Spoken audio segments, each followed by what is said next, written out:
എല്ലാവർക്കും നമസ്കാരം. എല്ലാവർക്കും നകുലൻസ് കിച്ചണിലേക്ക് സ്വാഗതം. ഇന്ന് ഞാനിവിടെ വന്നിരിക്കുന്നത് ഒരു ടിപ്പുമായിട്ടാണ്.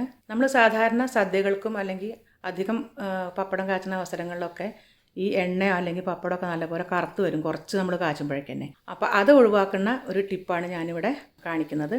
അപ്പോൾ അതെങ്ങനെയാണെന്ന് നോക്കാം. അതിനു മുൻപേ ആദ്യമായിട്ട് ഈ ചാനൽ കാണുന്നവരുണ്ടെങ്കിൽ സബ്സ്ക്രൈബ് ചെയ്യാനും ബെല്ലൈക്കൺ ക്ലിക്ക് ചെയ്യാനും ഒന്നും മറക്കരുത്. ഇനി നമുക്ക് വീഡിയോയിലേക്ക് പോകാം. അടുപ്പത്ത് ചീനച്ചട്ടിയിൽ വെളിച്ചെണ്ണ ചൂടായിട്ടുണ്ട്. ഇനി നമുക്ക് ചെറിയൊരു നെല്ലിക്ക വലുപ്പത്തിൽ ഒരു പുളി എടുക്കാം. ഇത്ര പോന്ന ഒരു പുളിക്കഷ്ണം നെല്ലിക്ക വലുപ്പത്തിൽ എടുത്തിട്ടുണ്ട്. ഇനി ഇത് ഇതിലേക്കിടാം. പുളി ഇല്ലാന്നുണ്ടെങ്കിൽ പുളിക്ക് പകരമായിട്ട് നമുക്ക് ചെറുനാരങ്ങ മുറിച്ചിട്ടും ഉപയോഗിക്കാം. ഇനി നമുക്ക് പപ്പടങ്ങൾ ഓരോന്നായിട്ട് കാച്ചെടുക്കാം. തീയൊന്ന് പാകത്തിന് വെച്ച് കൊടുക്കുക.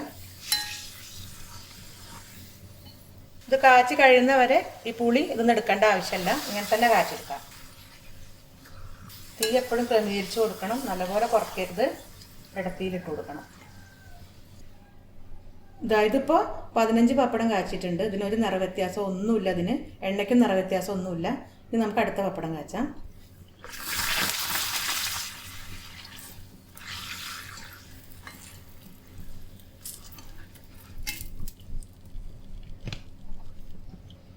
ഇത്ര നേരം ഇത് കാച്ചിട്ട് ഇതിന് നിറവ്യത്യാസം ഒന്നുമില്ല എണ്ണയ്ക്ക്.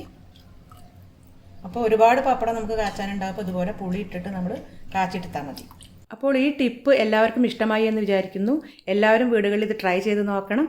ഇനി നല്ലൊരു വീഡിയോ ആയിട്ട് വരുന്നവരേക്കും ബൈ.